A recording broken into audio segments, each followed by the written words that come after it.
PW1, and here we go. Fuck you, Anno. Welcome back, everybody, from the break. That caught me off guard. Nice to see your beautiful face, Tesh. You know what else is nice to see? Neil is with us too. Hi, Neil. I mean, you just can't. Oh, he can't hear you. You can't see him. He's just with us in spirit. I'm gonna. Did you do something to the stream? I accidentally closed the stream. What have you done to the box? This is where I'm glad that my new place doesn't have a blue screen behind me, so you can't throw stuff behind me. It can have a blue screen behind you. Man, both you and Jake, your internet is choppy today. Yeah, I don't know what's happening, but something's up with like the connection to the Americas. Yeah, it must be whatever line comes out of Austria is causing that to happen. So, Australia. Same diff. Fuck you. Yeah, sometimes this happens and it's infuriating. So sorry about the glitchiness. So yeah, no, it's all good. His was earlier too. Probably everyone downloading Cyberpunk. Now, see, if they were smart, they would have done that already. Preload was yesterday. Oh, you could pre-download it yesterday? Yep. Oh. Interesting. I didn't know that they did that. I never get games the day they release because, like, I don't have time. So. That's fair. Cyberpunk was just one of those things that I pre-ordered months and months ago because I knew I was going to play it. Like, it was never up for debate. It was going to be a game I played. Gotcha. If it's something that you're like, if that's like your shtick, like your genre that you enjoy, or if you're one of those people that have been waiting like 17 years for it to cause seizures, then you know, because that's what popped up on my phone. I opened Google the other day, and the top two things. One was about Trump, and the other one was after waiting a long time for its final release, Cyberpunk 2077 causes seizures, and they didn't warn you. And I'm like, why is this trash? I didn't click on it. I don't give a fuck. But what person seeing the trailer of Cyberpunk wouldn't think there'd be flashing lights? Yeah, but it's usually not a matter of flashing lights. It's flashing green and red. So if you have flashing green and red lights going back and forth at a very high pace, specifically blue and red, specifically blue and red, it affects your brain that even if you have a healthy brain, it can cause seizures. Flashing lights, like strobe lights or whatever, sure, if you're like epileptic or whatever. Interesting. Yeah. But that's why there's that episode of Pokemon that they won't air in the United States. Oh yeah, I forgot about that, yeah. With Polygon or whatever it is. Yeah, because it's specifically flashing blue and reds because they're brilliant. Like, oh, there's this thing that's been proven for a long time to be destructive and very, very dangerous for those involved. Let's put it in a kid's show. Ah! You know, yeah. But, and they could have cut out those scenes or altered those scenes and re-released it, but they're like, fuck you. If your kid gets a seizure, that's on them. It's like, oh, good job. Good job, Pokemon. At least with this game, it's at a stage where the people playing it should be mature enough to know if the seizures are a possibility for them. There's been so much hype built around this game. People will murder their neighbor for it. I dislike the. I've been avoiding all trailers and stuff leading up to this because I'm like, I hate when stuff gets this hyped up because I enjoyed No Man's Sky. Because I didn't watch the trailers leading up to it, and I just enjoyed it for what it was. And everyone was real angry with me for enjoying it.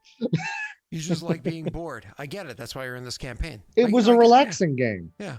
No Man's Sky on release was a very relaxing game, and I enjoyed it for that sort of relaxation and exploration.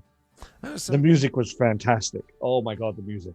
There's some YouTuber I like that also enjoyed it. Oh, H Bomber guy. Also, oh yeah, because it's meant to be like a big empty world where you just have space to think, and there's like a myriad of races, and I don't know, I never played it, I probably never will. I think the unfortunate thing for that was that they didn't have a PR person. They had someone who was a major developer on it and got excited was like, this is all the stuff we want to do. This is all the stuff we're planning to do. But of course, you don't get to do all that stuff necessarily. And it backfired on them. Yeah, yeah. No, I feel like the internet is blowing up so much about this video game. I feel like Twitter is as loud about this as they were about the friggin' BLM protests. Like, it's one of those, like, guys, it's a video game. It's not that exciting. Like, there's literally hundreds of these made every year. It's I'm sure I'll enjoy it. It's made by the people who made The Witcher, and they did a fantastic job with The Witcher 3. So I assume it's probably going to be pretty decent. I'm going to enjoy the setting at the very least. Can I tell you something? We used to feel that way about BioWare. Very true. Yeah. Yeah. Let's move on. I will say, I'm glad Casey Hudson's left. I don't know who she is. Is it a she? He is the one. He's the one that was Casey behind the Mass Effect 3 ending, and also the one that said, you just don't get it when fans didn't like the ending. So Norway apparently should probably not watch the stream. I think he's I don't think he's caught up on current events. He was saying a hot day in the plane of fire when little behind. Also, Anna, as I said, it was the lead developer was the one talking, because they had a 5-people studio. They didn't have any PR person. They didn't know that, like, this is what we plan to do necessarily was like going to be locked in stone for people. There's a great Internet Historian actually has a great thing on No Man's Sky, and you can see what happened behind. Yes, there we go. Internet Historian did an hour deep dive about the release and after. Yeah, I have. I actually have a lot of respect for the guy who owned up to the fact that, like, he made the mistake of saying these features were going to be a thing. And he actually directed all the hate, like, that was coming into the studio. He made sure it came to him, and then he would filter through it to find feedback and like put it to, like, levels of feedback to go through, even if it was full on hate. Or you just ignore it and be like, buy the game or don't. Oh, is this not Bethesda? Sorry. No. Oh, okay. No. This is the one that's done, like, I want to say, like, 15 free expansions. Like, holy shit, they did a next-gen upgrade for free. Either way. Where were we? Sorry. It was not the fire plane. It was a hot day in the plane of fire when the camera focused instead on the cold day with stale air down in the plane of Earth. So, I'm just going to ignore. I've never played Skyrim, so I'm just going to ignore that. So, either way, when you're inside the plane of Earth, and why are you giving me that look? I would have thought you would have played it. I played Elder Scrolls 1 and 2 and 3 and the tiniest hair of 4. I never went anywhere near 5. I never really played 4 beyond, like, the intro area. Fair enough. Yeah. It's just because, think about when Elder Scrolls 4 came out. I was a busy boy at that time. The Elder Scrolls 5 came out, I'm a dad, like. Oh, that's fair. So it's just when you have all that stuff taking your time, it's like. I would say it's a good game. Overrated. The mods make it real good, though. That's somebody else that I like listening to on YouTube. What the hell's his name? It's Mr. Rex. He does actually some really cool D&D videos too. But what they don't tell you about hobgoblins, like those kind of videos. I've seen that. Yeah. They're always phrased what they don't tell you about, and I'm like, or you could just like Google it and you can find all that info. Like, it's like everything he talks about is at a quick and easy Google search for most things, but then it'll talk like astral dragons, and I'm like, actually, that's stuff that is not a quick Google search. Somebody went through some old books to find that shit. So some of the shit's pretty good. Anyways, he does a lot of like Skyrim stuff. And I've watched a couple videos, but for the most part, it's just about this mod makes the game better because, and I'm like, it's bad. It's bad. It must be a terrible game. Like, what's another terrible game that requires mods to make it halfway interesting? Oh, like Minecraft. It requires mods to make it halfway interesting. Yeah. I think with Skyrim, it's more a case of it's old. and Yeah, mods like Minecraft. modernize it. Minecraft looks like it came out in in 1987. Yeah. I will say Minecraft has been a fantastic tool for helping kids socialize at my work because it's just a sandbox. They can do whatever they want. One of the best things that like happened was a kid made a bakery and started trading bread for other items. I was like, yes, yes.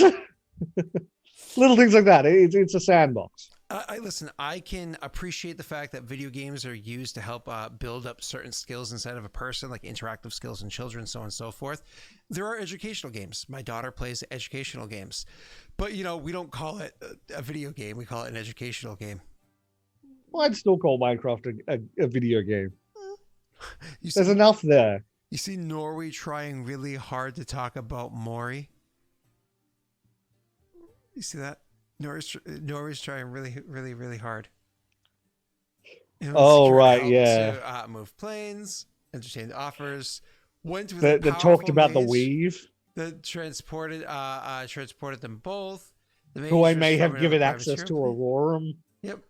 Got a fork made for Aurora. That won't bite me in the ass or anything. No, just a little nibble. Definitely a good character. Hopefully, I hope. Hopefully, or at least not a bad character. At least not a Raerin. Yeah. He's not a Raerin. She was willing to like study the stuff and give it back to me, and that says a lot. So yeah, it's always nice when she's willing to study his staff and give it back to you. So you are inside the plane of Earth, where your plan here is to literally find yourself one of the trams that are going to bring you into the ooze plane. See if there's a tram that will bring you there, or at the very least, go walking out. I want to go to the nearest. I want to take a tram to the nearest city to that edge because I'd still need to find ways of surviving in the plane of ooze and stuff like that first. Okay. Do you not have access to planar adaptation? Is this something we discussed? No, I don't until I level and I choose to take it. Gotcha. So in that case, you could actually find, just kind of like cutting to that, you can actually find scrolls that are able to do that for you for planar adaptation. If it's one that's made for a specific plane, like say for instance the one that you're in, it's a little bit cheaper because it's kind of like fine tuned down to a specific plane, and it's the one that you're in. So like market, what is it? Demand supply, you know what I mean, situation. But if you're just doing like a generic one, those are the more expensive ones. You can definitely find a scroll vendor that is able to do that for you. The region I know I have that for this plane. I have a 24-hour period of grace, but yes. Mm-hmm. Correct. So how much of the? Because I'd want probably. How much are the plane of ooze specific ones then? You wouldn't be able to find specific necessarily to them, maybe with a good enough check, but most likely you just find a generic one and then you would use it there. One second, Pathfinder planar adaptation. I think it's a 5th level spell, but I could be wrong. I always forget. Yeah, this might be out of my price range. I might have to do someone a favor. It's actually 4th level spell. Okay, still, I don't have that much money on me. You just got to start selling stuff there, buddy. I did that last time. 700 GP per scroll. Oh, how long do they last? 1 hour per cast level. Being a 4th level spell is 7 hours per. That is not really long enough.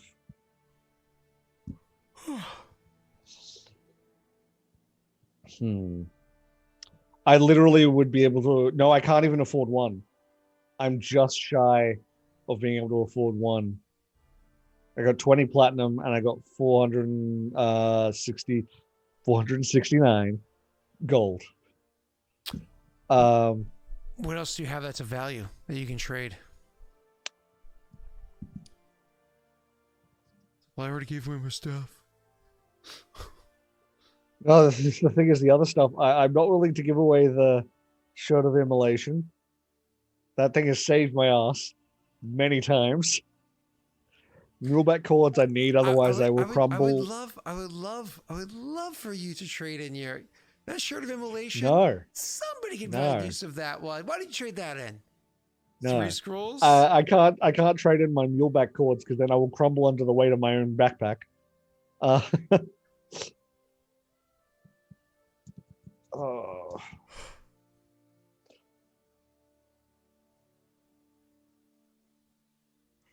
Unfortunately, I don't have much.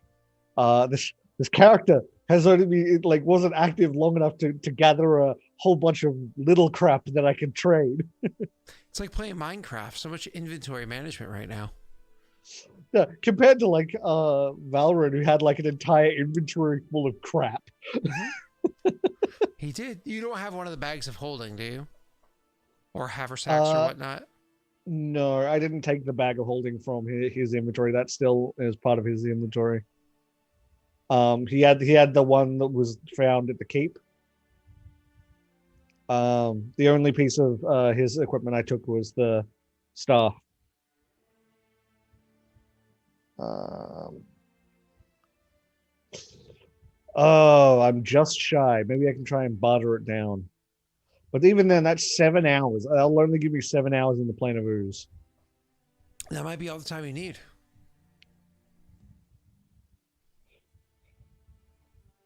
But is the plane of ooze the type of location where if I run out of planar adaptation, I die?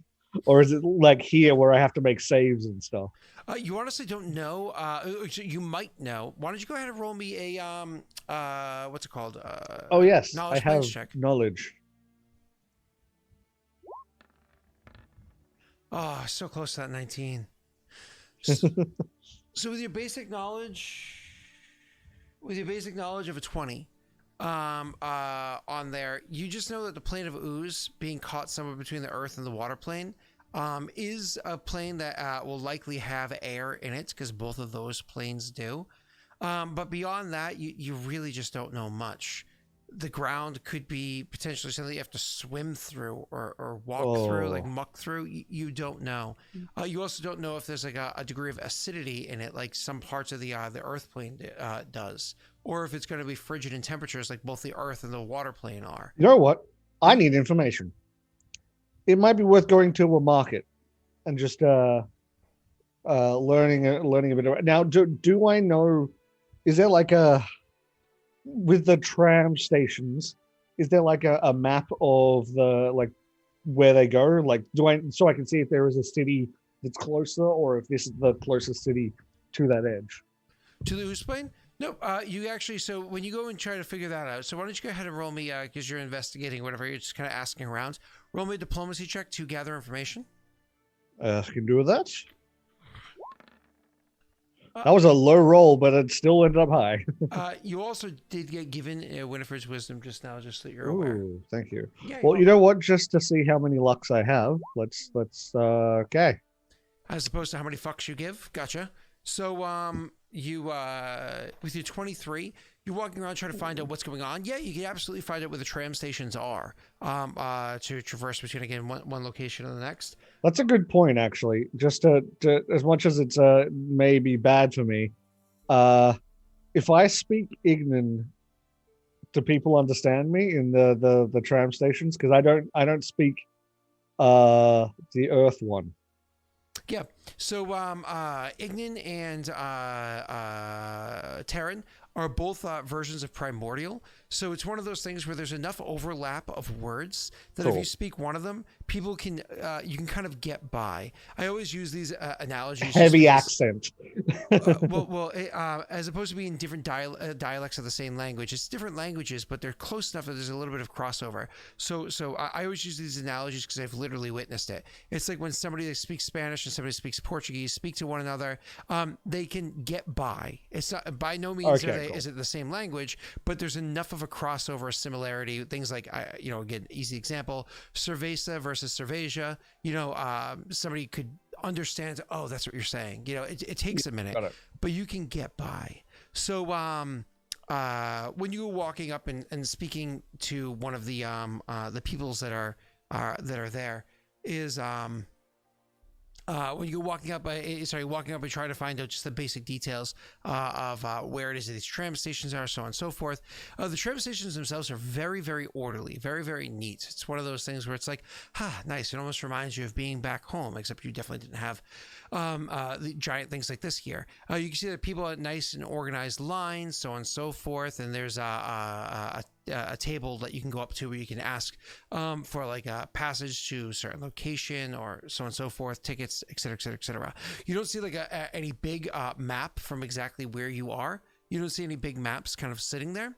And then the trams themselves, you actually can't see, because what it is the building, because you're inside of a giant cave, right? You're underground, you're in a big cave. So wherever these trams are, wherever they come and go from, wherever they go to, it's actually into the walls, into the tunnels.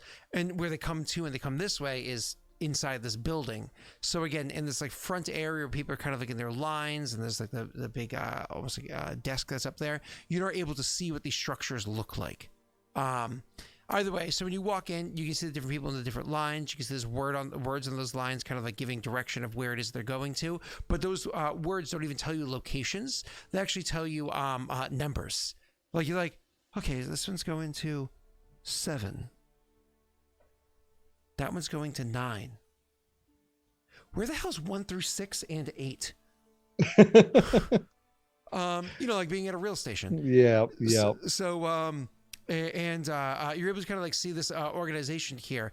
You're welcome to walk up to the person that's on the other side and ask questions. Strangely enough, the person on the other side is not much of a surprise.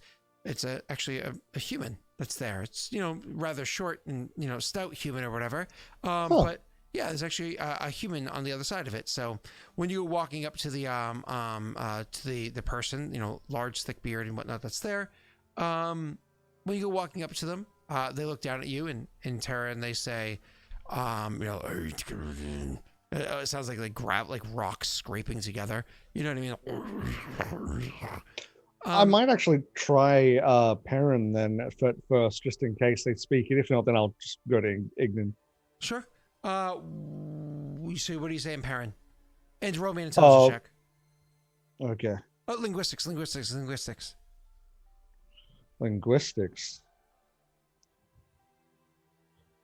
I don't have it ticked. Is that okay to roll then? That's okay. Yep. Cool. Okay, so you cap out a 10 when you don't have when it has the asterisk like that. So that means is that when the person speaks to you, you know that he's saying something along the lines of like how can I help you? Because you can tell by like the tone and whatnot that's there. He's asking like how can I help you?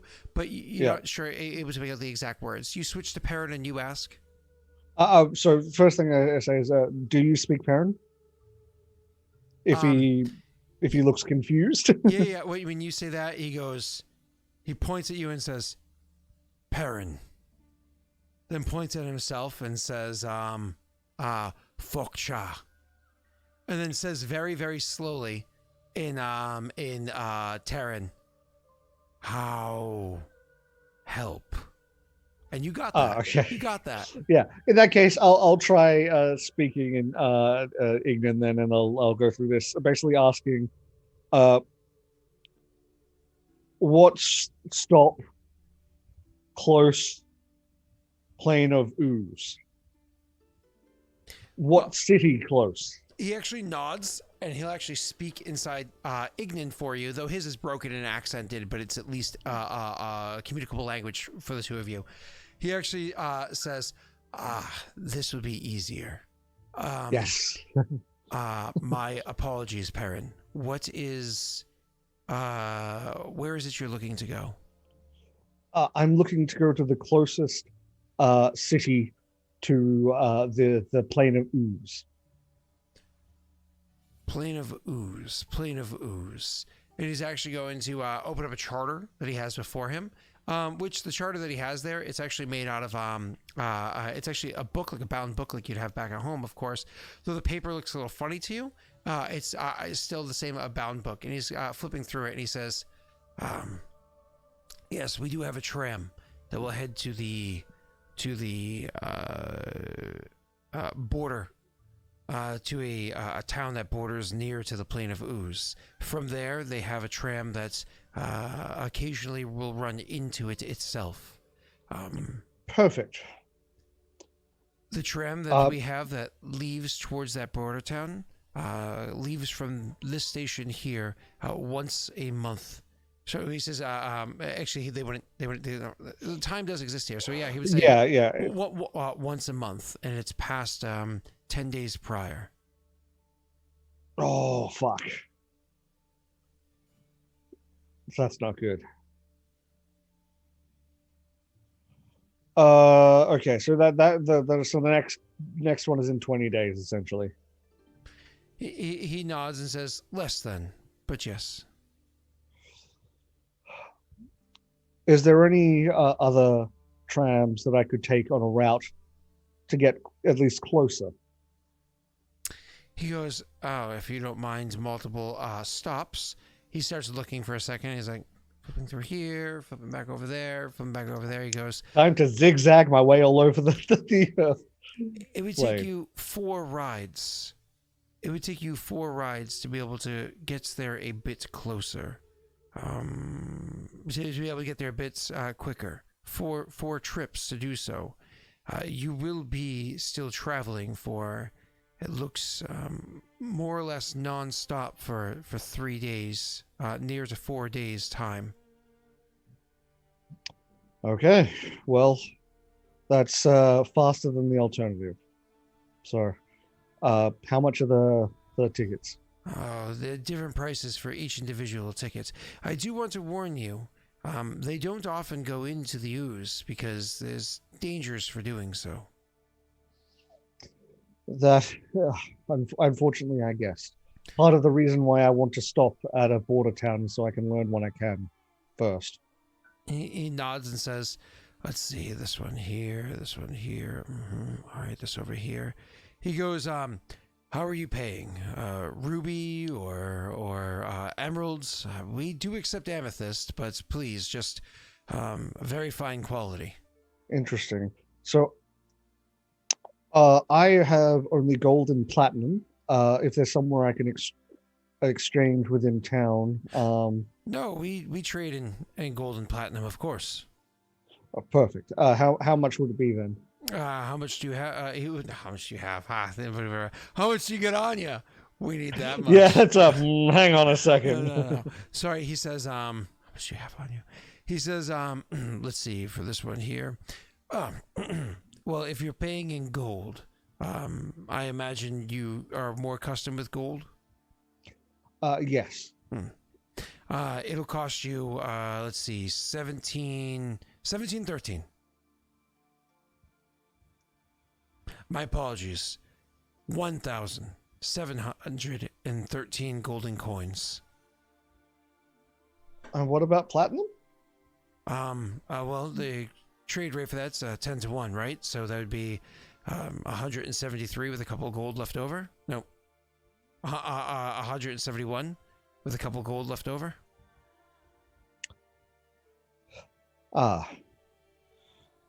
Unfortunately, I think I may have been too bold to assume I would be able to afford this.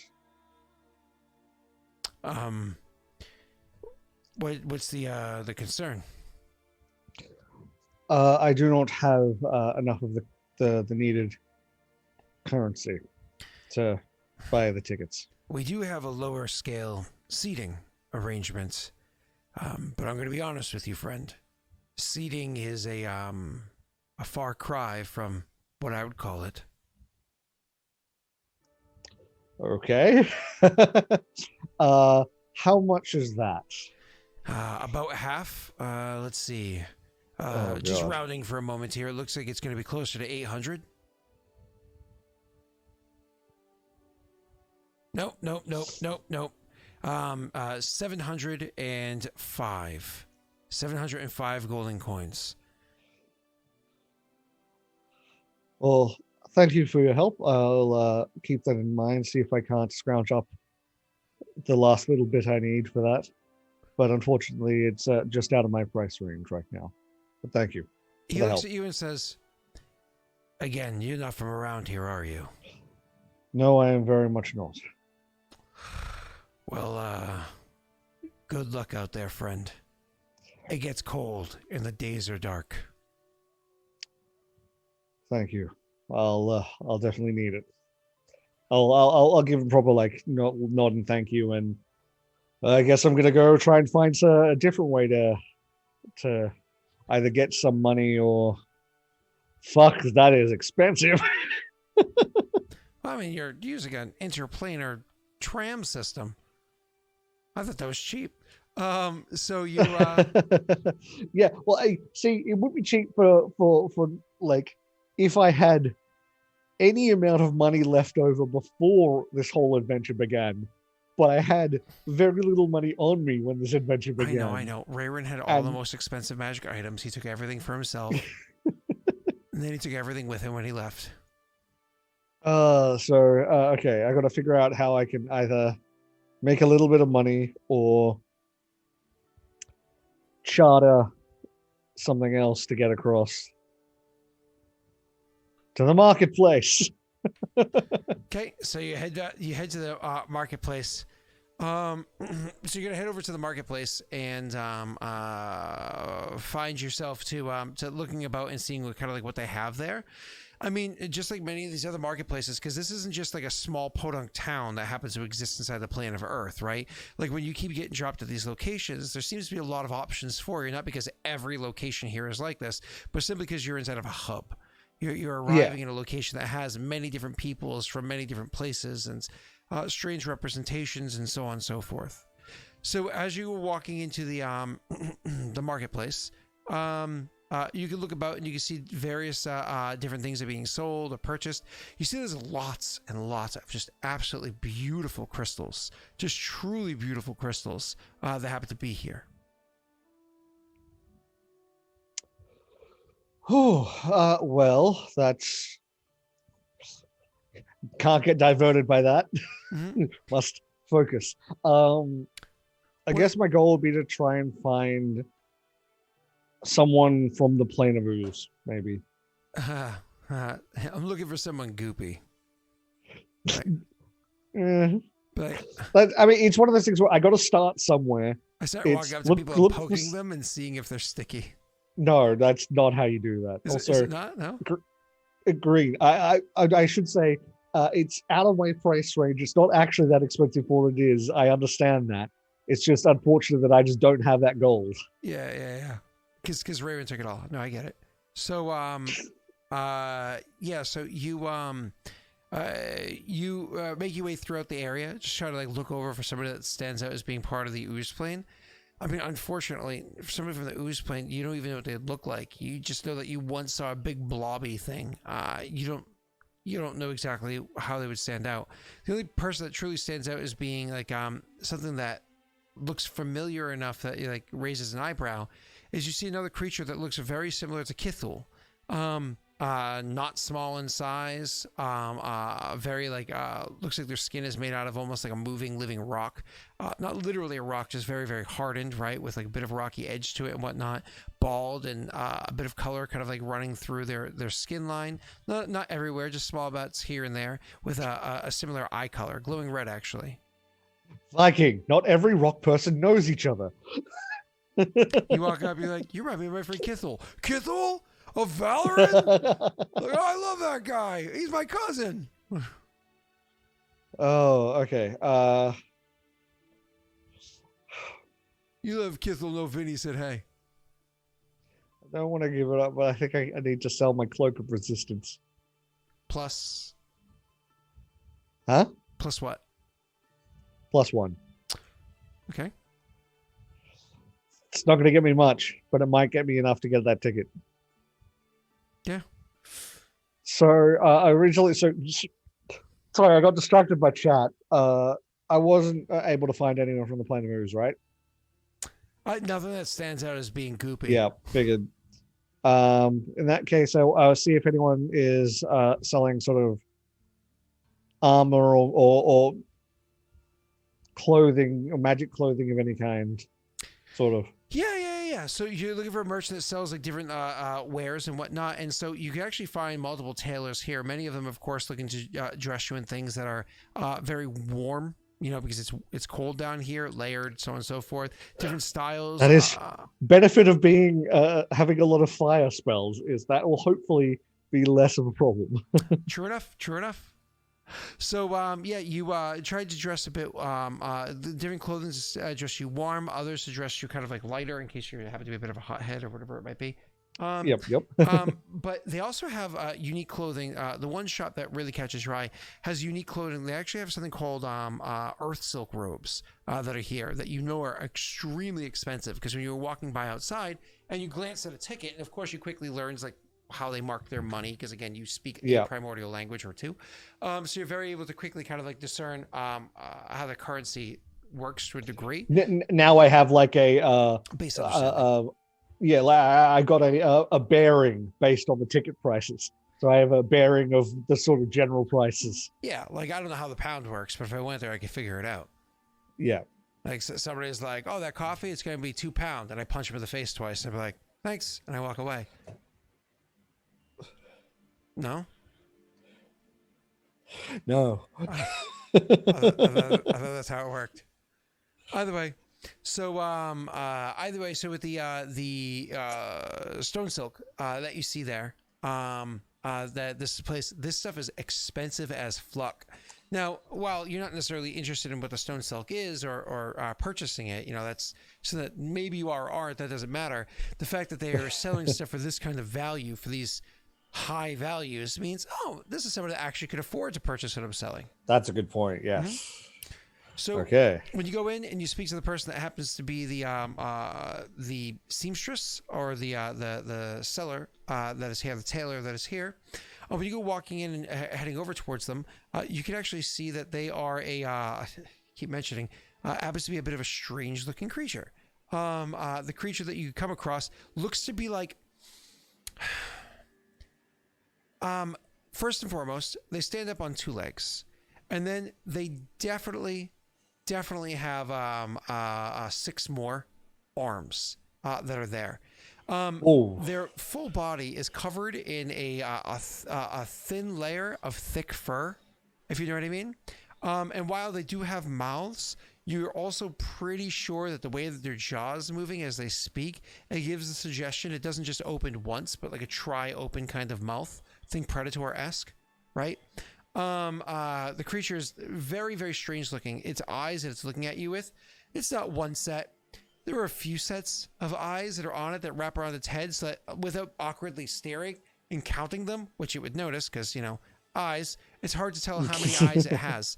Either way, this creature comes over to you and says, "Ooh, no, this just will not work.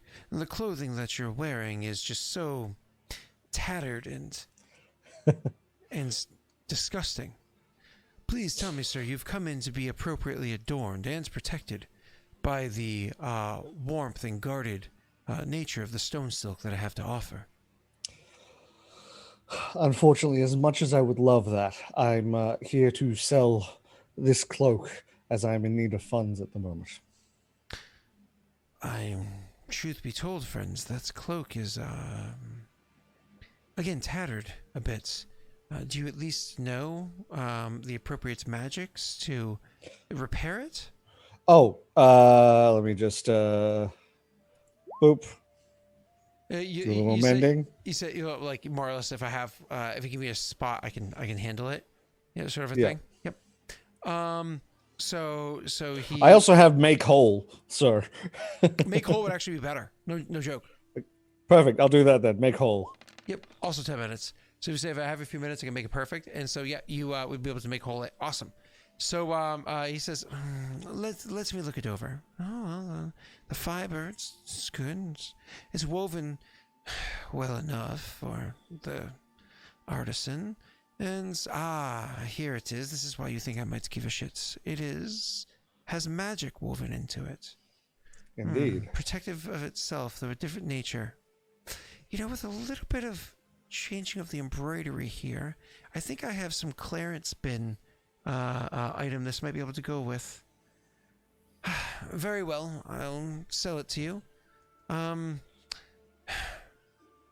I'll give you 10 rubies for it. Okay, so given my figuring out of the way, like, costs of things, do I have any inkling of how much gold that is in terms of comparison? Depending on the clarity, quality, and whatnot of the rubies, but assuming that it means like decent across the board, you're like maybe about 400 gold in its value. So each one is 100 gold? Approximately, yeah. Mm-hmm. How much was she offering? Wait. But how many rubies did I say? I said 10 rubies, didn't I? Yeah, so that's so 1,000. 40 each. 400. Oh, 40 each. Yeah. 400. Okay. Oh, damn.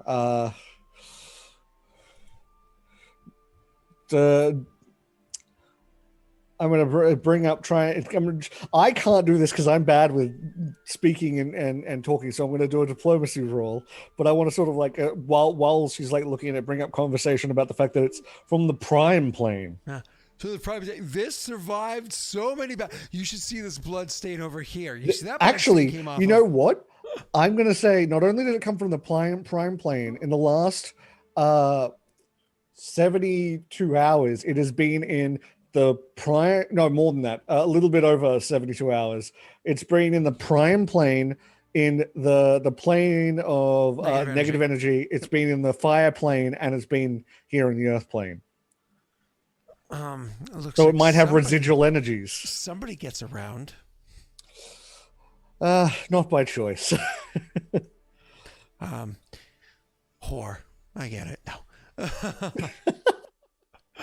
It's been a bit busy couple of days, hence why I need the extra funds. Got to roll your diplomacy check, sir. Oh. Hopefully the. Oh! The dice are with you and Jake today. Jesus. Yes. The dice love you and Jake today. Oh. It must be because Neil's not playing. It might be, yeah. It must be. Jeez. That's crazy. That was a good roll to get a 20 on. You know what? Just to see if I can get to 40, because I want as much as I can get out of this. Damn, 29. I'll take it. Wow. So 39 rather. So the creature looks at it and goes, "Oh, that's a very interesting tale. Very well then.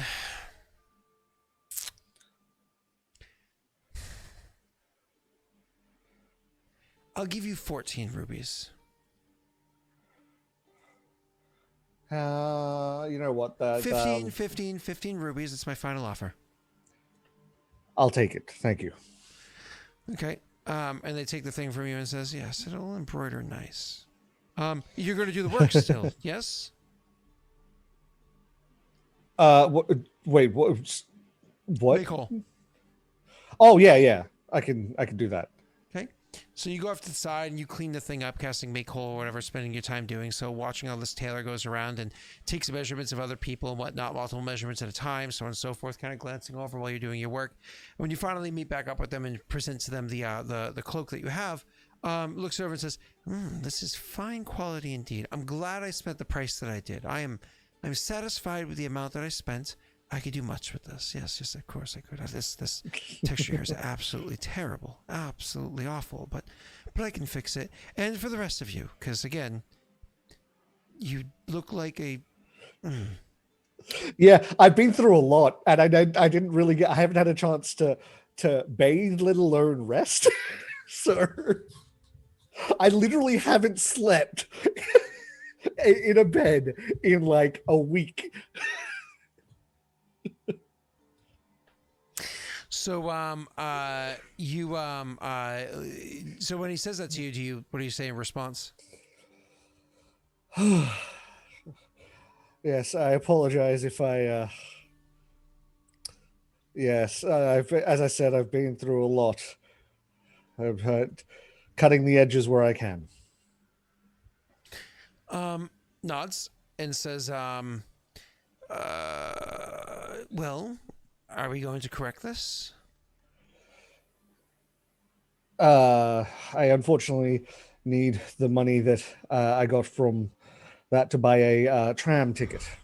They're going to have to ask you to leave because you do look like a vagabond, and it is making my clientele very nervous. So I will actually laugh at that because at this stage, like he's just done with this whole with everything that's been happening. Ilen would legitimately like do that sort of laugh and just fair enough. Thank you again. As So you I'll take the as you start sorry, like go on. walking by, as you start like walking out, they turn to go meet up with somebody else. You can actually see that one of the people you walk by literally took out a crossbow. It is fires a crossbow bolt at another person inside the shop, and you like, oh shit! As you look over and you see that, and the crossbow bolt goes and like stabs into the person, and the person gets shot. You like turn like, oh shit! Like, do they need help? The person pulls it out like very loosely, like kind of like twists it a little bit, and pulls it out and goes, wow. That is amazing. And you can see the tailor or whatever it is that was speaking to you beforehand says, yes, of course. Now, it doesn't just work against simple things like that. That is a rather flimsy device you have there. It'll stop even greater blows than that. It's earth silk. Sorry, stone silk. It's like I can imagine Ilen doing the full like ready with like a spell to like heal, and then he's like, ah. That's impressive. I wish I had money. And This is a place to come back to, maybe. As you turn to leave, you notice that with one of the many arms, that creature hands the man a well-made rapier and says, "Please try to impale your friend." And the friend's like, "Well, in for a penny," like. And that's amazing. I love it. And so you start leaving the place. Yeah. So I'm gonna grab what I have, head back to because I have 14 rubies now, right? Rupees. Playing Zelda here. 15. 15. That's right. Sorry. Thank you. 15. Let me put that in here. Just. That's worth 700 gold by itself. Yes. Pardon me, but it's not enough to get a good ticket. But it is enough to at least. No, 600 gold. 600 gold. 600, yeah. But it's not enough for the good ticket, but I can at least grab one of the shitty tickets, which is going to suck, I imagine. But oh well. Worst case scenario, I got borrowed time. No, rupees, not ruples. So you head back to the tram. Yep. Okay. As you go walking back up to the same person, and he says, welcome back, Perrin. You're like, welcome back, Perrin. Thank you. And then I'm going to put the 15 rubies down, and so it was that's 600, and then the ticket was like 700 and something. How much was it? 705. Okay, so I'll put 105 He shakes down. his head and says, No. You do not need to pay for it all right now. You can pay at each station. I actually was able to check alerts after you had left. It seems as though there is one of the trams is you might be able to get on for free. There is a tram. He says, gesturing down at a book that you can't see, but like above and in front of them. Yep. That is connecting two locations. It ends up being about the same amount of time for you, maybe a half day longer. And you can circumvent one of the other ones. The rest of the path ends up being about the same, 4 trips in total. But the second tram you would get on, it actually has no cost. They're taking any passengers for free this day. Well, the day that you arrive. That is perfect. Thank you so much. Once again, these will not be comfortable seats. I expected as much. It's not been a comfortable week. I can manage a little bit more. Nods and says, then we shall put you on a tram to here instead of here. And it looks like you still have a little bit of time to kill. This will not be leaving for a few hours' time. I can point you in the direction if you would like to just wait outside. The more worried travelers tend to, afraid that they're going to miss it hours in advance. And he kind of chuckles. Yes. Well, I think I might stay nearby. As much as I'm sure the schedule's correct, it's a lot riding on making sure I make this tram. Perhaps you should head over there then, and we will get you through security. Please do how remember many to... of the rubies is this one costing? Oh, my apologies. This one here will only... Well, this is one of the bigger trips, so it'll be 7 for you rates now. Perfect. So 8 left. Well, I'll hand those over.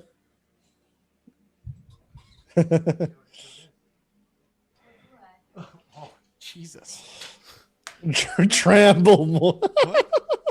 Wow. Reed, that's terrible and I love it. That's my joke. No, bullshit. Bullshit. Bullshit. Ask my mother. She will tell you that I have always done that. That's maybe true. And my dad's response would be to look back down at his guitar. So, yeah. Ask Gary. Yeah, okay. Ask Veronica. She's known me longer than you. Like an entire family of... Veronica remembers everything. Veronica remembers everything. Marriage. Yeah, you mean the day that the house exploded around her and she was like, "Why are you knocking on my door?" That one? Yeah. She remembers that day cleanly. You want breakfast or not? Please and thank you. She gave me this cup, which is not what the cups usually look like when they come from this place. And I was like, that's weird. She goes, I know it looks like a chode. And I was like, I don't think you know what a chode looks like. She's like, or do I? And I was like, Jesus. And her response was, no, Brittany. And then that's my joke. And she's trying to claim it's her joke. Wade says that all the time as well. Wade says that all the time. Yeah, but we know Wade, who's younger than both of us, definitely stole it from us. Oh, probably. Because Brittany's a boomer. No, I like Wade. The amount of times I've been playing Monster Hunter and I'll say, Jesus, because I get hit or something, like it's for extreme damage or something, and then just, no, I'm Wade. Just, it's burned in my head. Patrick started doing it as well now. But Wade's a tool. So, you asked the question, how many? And they said, did I tell you how many it was before Brittany came in? Oh yeah, it was 8. No, seven for this trip. Yep. I have 8 left. Correct.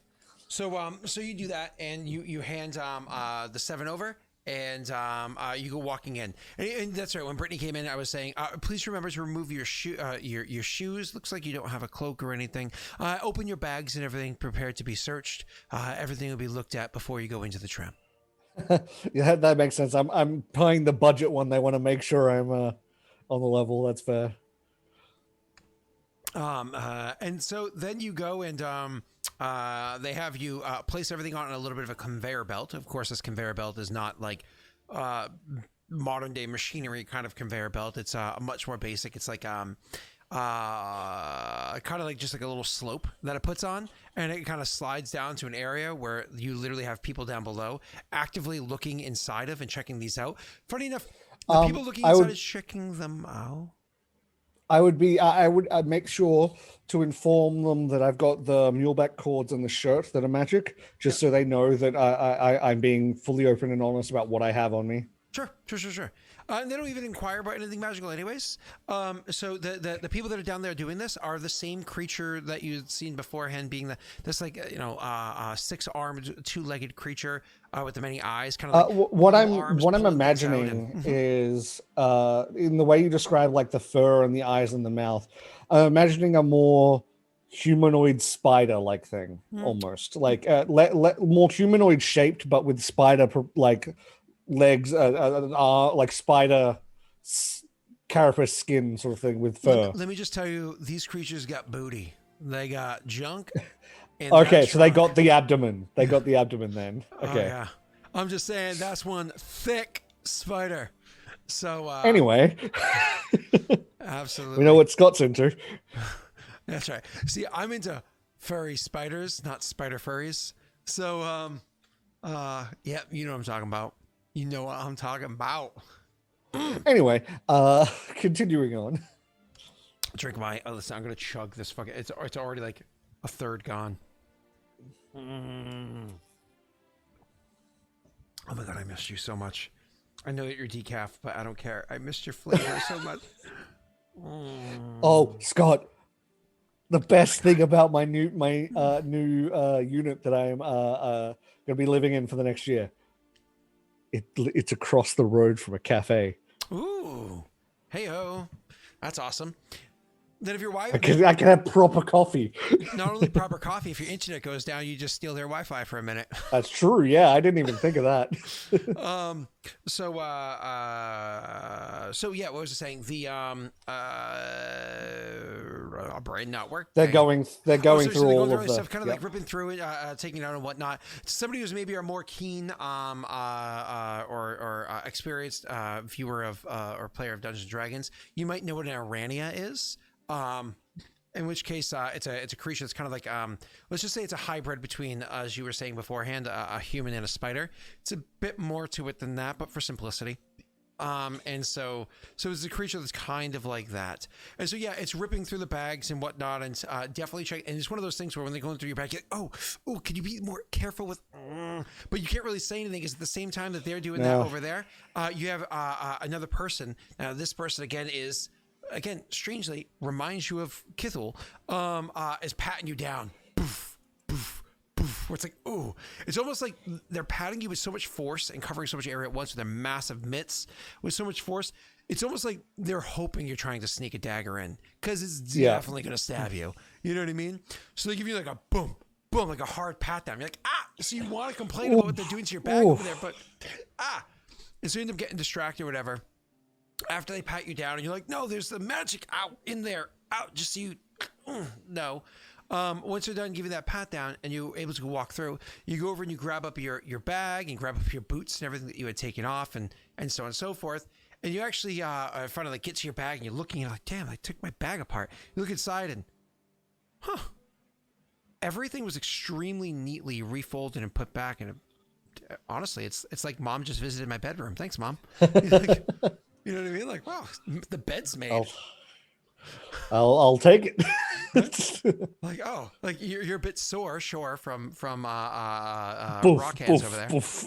Yeah, but everything looks nice. And then you finish making your way over to where the tram is, and so you end up sitting there and waiting for the tram to come in, and it does take a couple of hours, but much like being at a real airport terminal, there are a few people that are there for a long period of time, just sitting there and waiting with you. There are chairs that you can sit in and wait on. There's some people that literally go over to like a pillar or to the ground and sit on the floor and so on and so forth. Eventually, however, you hear this strange noise. It sounds kind of like a whistle, like a I'm not sure if you're going to get the cutout because of echo cancellation and whatnot, but you hear this strange noise that sounds kind of like a whistle, like a but that noise doesn't go away. It just gets louder and louder and louder, and then finally you start feeling like a rush of air, like this heavy rush of air coming from this like hole or tunnel, like you kind of see me in right now, tunnel that's inside the room that you're in. It's one of those things where you kind of want to get up and go check out what it is. I don't know if you would go to investigate or if you just stay seated. I think at this stage I'm curious enough about what this tram system is to want to know how it works, even if I can't get a good look at it. Sure. So I think Ilen would get up and have a look. You get up and you go over trying to look at where this is, the tunnel. So if there's any lines on the ground, he stays behind the lines. I was going to say, there's a fun little like divot in the ground, like a fun little, it's one of those things where you, as you're walking forward, you almost stumble for a second because you like kick a divot and you look down and you're like, oh, there's like a set divot here, and then it's a very small area up until the thing after that. And Ilen is smart enough, he's wise enough to be like, I'm gonna take a step back. His dumb stat was strength, not survivability. Not it. Yeah. So again, and you just continue to hear this growing louder noise. It's like as like air is starting to rush, and Ilen can actually feel like the force of air coming towards him, and you look down the tunnel and you see nothing. You see absolutely nothing. It's just the tunnel and the darkness. It's a tunnel in the darkness.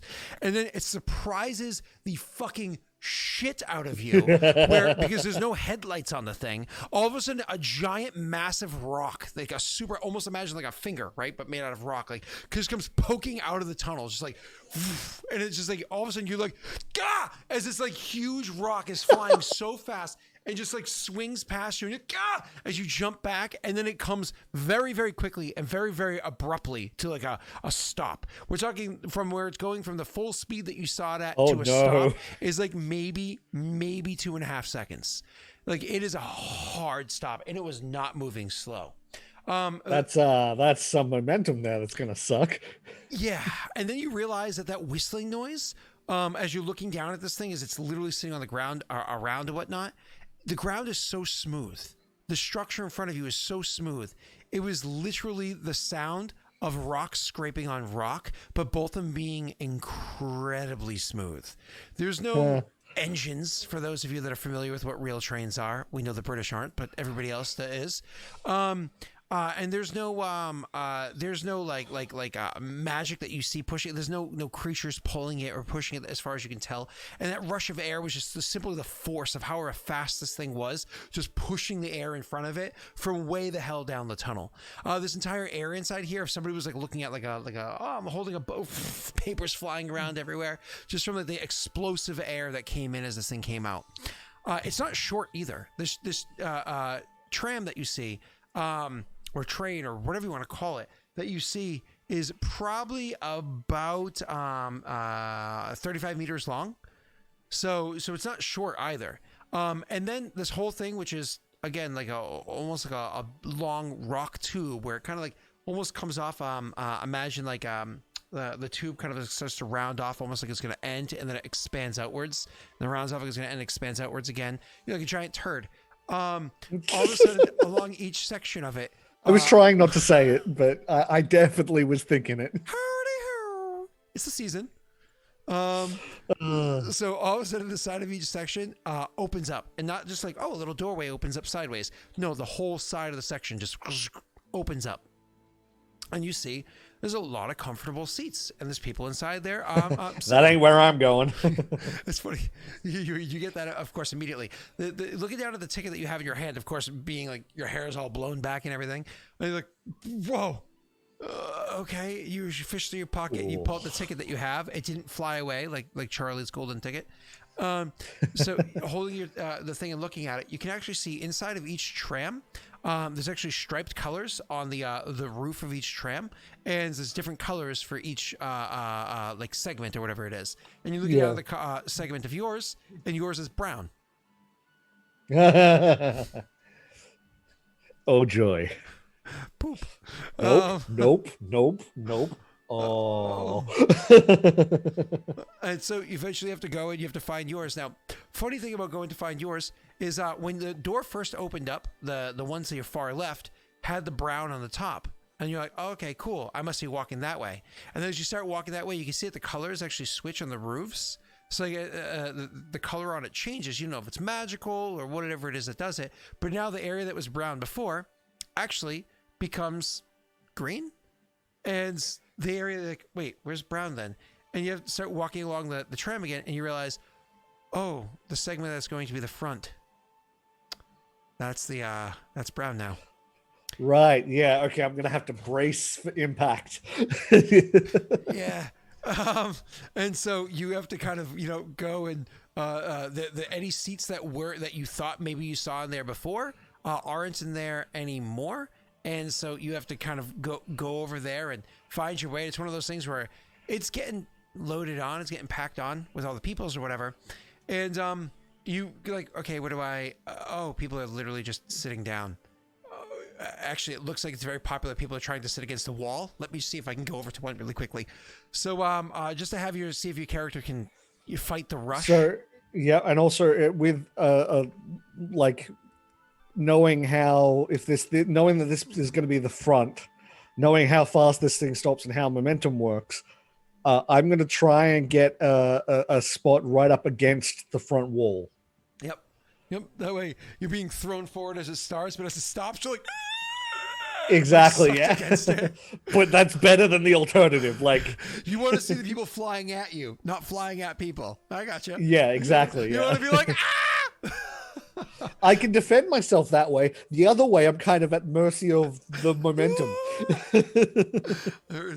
ah! Sorry. Pretty much. So anyways, you sir are trying to make your way in there. You have one of two angles, unless you can think of a third one that I don't know, that you can try to play to get here. One, reflex save. Get in there, steal a spot as quickly as you can. Or two, look at my arms. Please help the poor cripple. Oh, that is. Oh, it's an angle to play.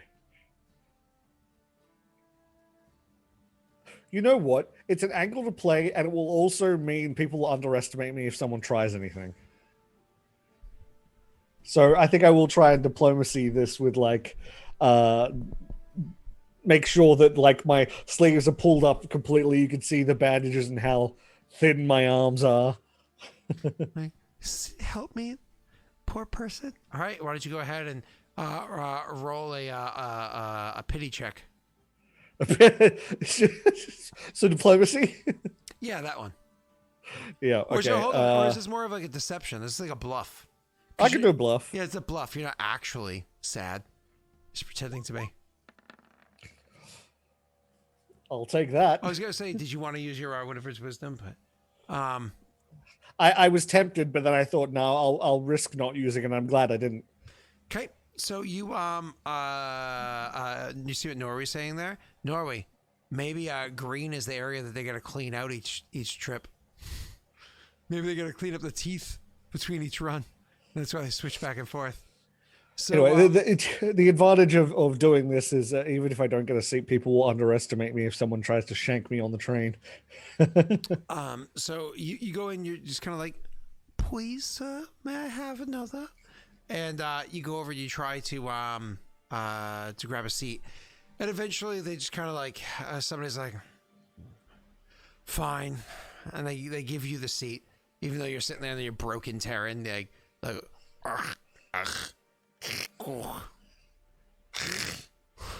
and they're like, and they get up and move out of the way for you because you're like the crippled foreigner, and they're like, I'm progressive. Thank you. Could I sit down? Old Granny sits next to you. Ah, you too, huh? May I sell your potion? No, just kidding. Just kidding. No, I'm good. Thank you. No, you like this potion. It'll help you with your problem. Anyway, so eventually, don't want to think about that. Eventually, the tram doors close or walls close, and then all of a sudden, just go ahead and roll me a reflex save. Yep, thought this was coming. Okay.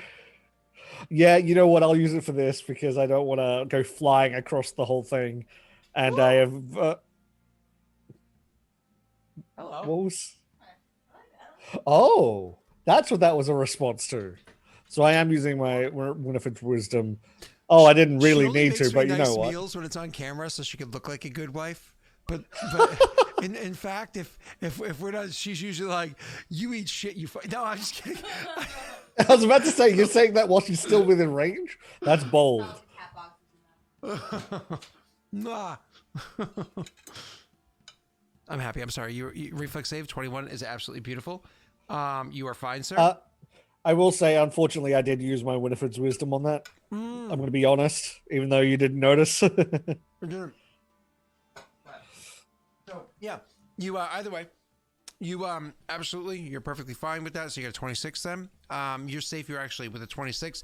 Nothing happens to you whatsoever. You actually have a super comfortable. Somehow the cripple is like perfectly braced, ready for this. Yeah, you like perfectly place your feet around like against somebody else's like hip right as it starts to go, like an experienced rider, and you just kind of like loop. Sorry.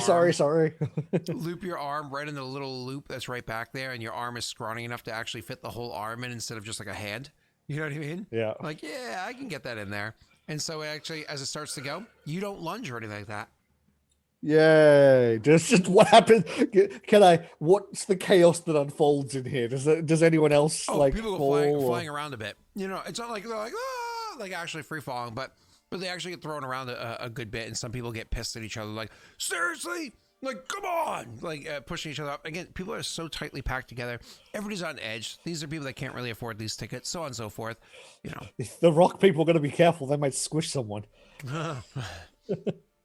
You see a Hafue in here, like, oh, whoop up. Oh God. No. So anyways, the rock gnome dead. No, so you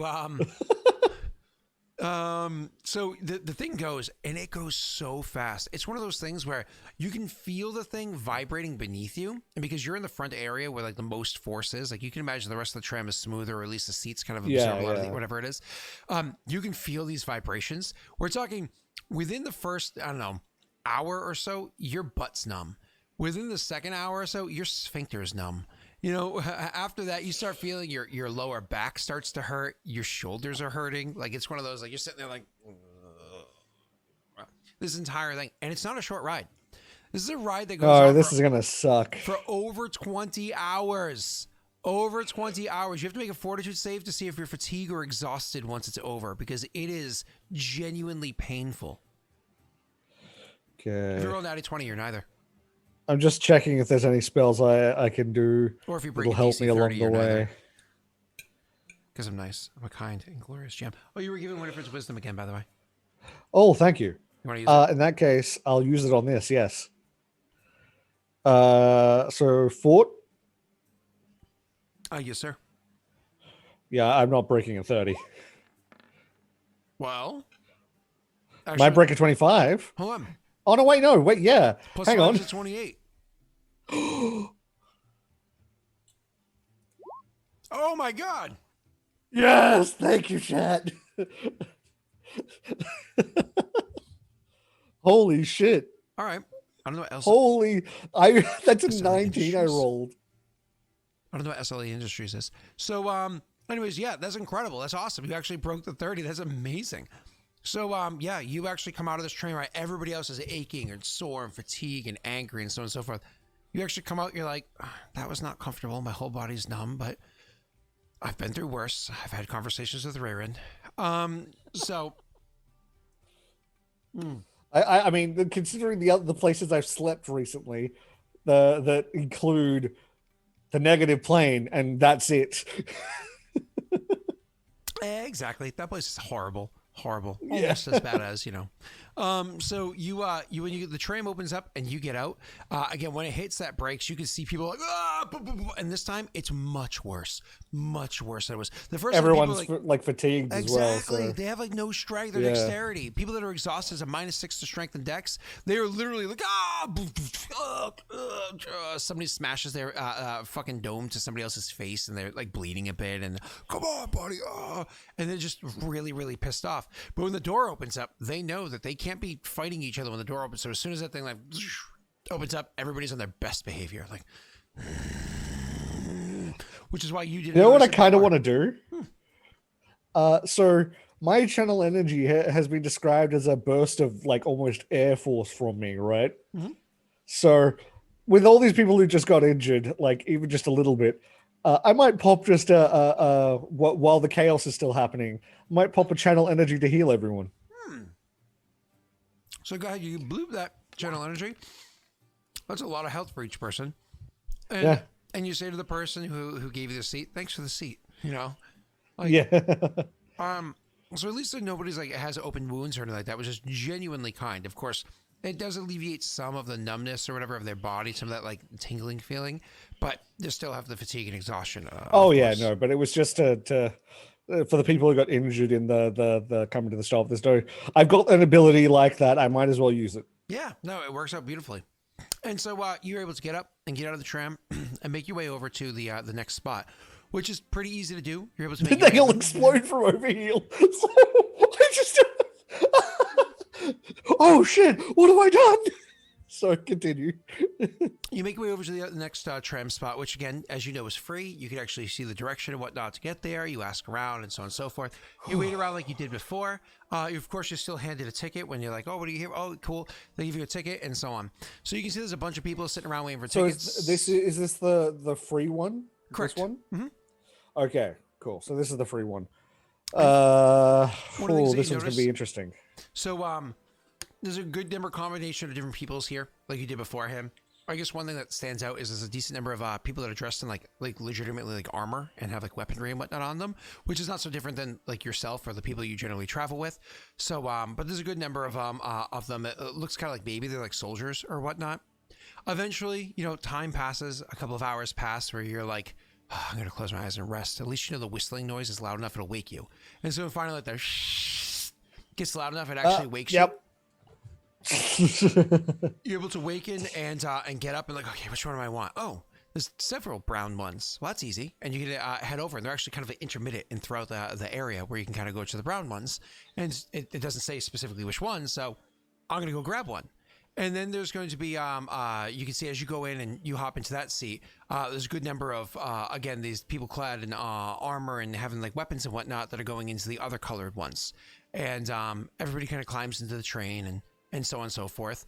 And eventually, once you all kind of like find your seats and whatnot. So I actually get a seat this time. Yeah, do you, because you can quickly go, just like everybody else is. Are you going to go to one of the spots that even though it has a chair, so even though it's brown, it has chairs, you're going to try to get one of those? Yes. Reflex very much save so. or bluff check? Reflex save or bluff check. You know, this time I'll do a reflex. Sure. 1. Wow. Yeah. Yeah. So you said 1 and it rolled and hit 1 and hit the edge and rolled off of it to a 19. For 19, yeah. So I saw it stop on the 1. I was like, are you kidding me? And then it bounced off to the 19. So, which is awesome. That's a 19. So you have the you easily kind of like, whoop, oh, I'm already here. So maybe over, you know, and you grab your seat. Everybody kind of filters in. There's a good number of soldiers coming on here, but either way, everybody settles in, and eventually the doors shut, and the tram starts to move. As you're sitting there and it's starting to make its way along, about a half hour into this trip, you hear a message come through to you. Guys, what was the message? Did anybody copy and paste that for me? I'm sorry, what? Hmm? Anybody copy and paste that for me? Wait, what? I thought you were saying. Wait, I thought you were saying a message comes over the intercom of the I'm just watching the train. Patrick Swayze thrust his penis at me. What? No, check chat. Oh boy, I went to spoilers for a second. Ilen, it's Grishka. Return to the Arbiter immediately. Raerin is not in the place he was. Return to the negative energy plane at once. You hear that coming over to you.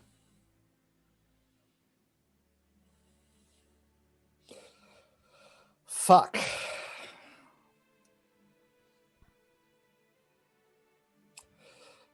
Well, I'm glad I didn't get. I deliberately didn't get spoiled for this. Otherwise, I wouldn't have gone through all this effort to try and get to the Ooth lane. So it's a much more character. It's genuine. Just like shit. The tip of a poop segment opens up and shows the. Let me look at the plane. Sorry, just The give tip me a of a second. poop segment opens up really quickly, and shows you the one of the trams that are near to you. It has a bunch of guards into it, and one of the guards is standing right there to so you guys can like see them immediately. They can see you immediately, so on and so forth. And they call out and say, "Hello, travelers. There's been a change in plan from your destination of where you were going. This tram has actually been called to arms. You are all volunteers to fight in the war. So, as we offer our support to aid in every way possible, we are not going to be heading to the town that you were previously told this is going to.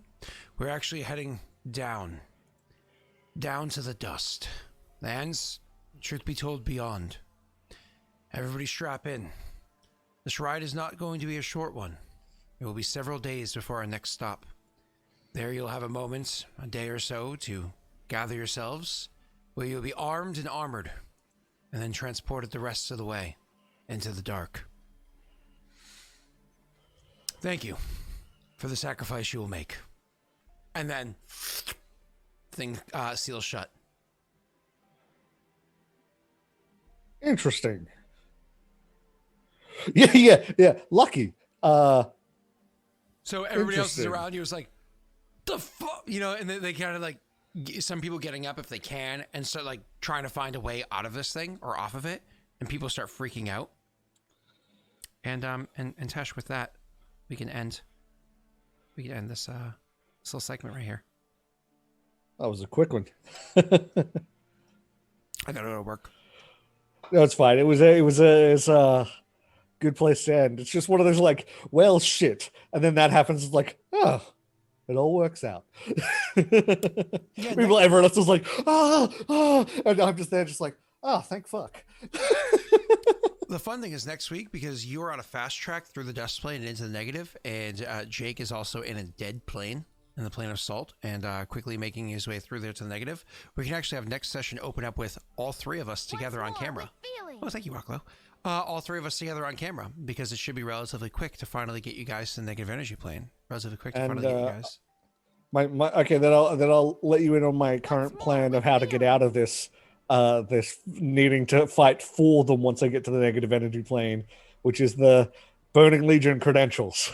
I'm gonna show them that. And look, I can't be a part of this fight, at least not on this side right now. I need to go find the Burning Legion. That's funny. Once more with feeling. They're like, you Glad are I the kept enemy, them. and then they kill you.